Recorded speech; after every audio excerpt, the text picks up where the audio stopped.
It's been 1 year since President Barack Obama swept into office, riding a wave of popular support from Americans demanding change.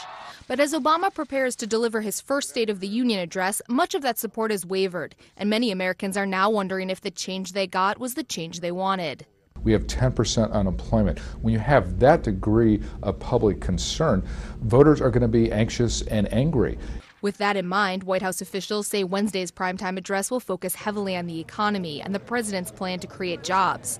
This is a speech that gives middle-class families, I think, a lot to hold on to. Aides say Obama will also talk about health care, the budget deficit, energy, and education, all issues the president says fit into his plan to rebuild the economy. On national security, he'll address terrorist threats, the wars in Afghanistan and Pakistan, and nuclear disputes with Iran and North Korea.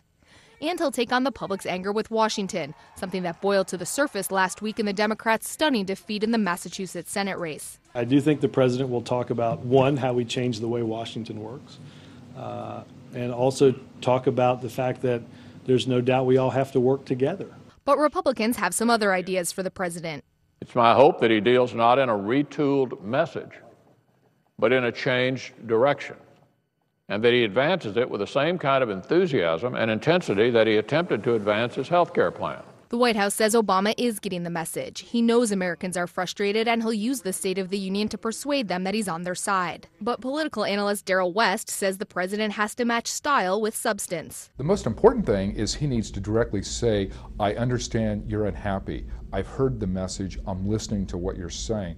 But then he needs to follow that up with some policy changes that lead people to conclude that he's not just changing his rhetoric, but he understands he needs to get going on the economy. Perhaps the biggest detail from the president's speech to leak out so far is his plan to call for a 3-year freeze on domestic spending as he seeks to cut back on the mounting budget deficit.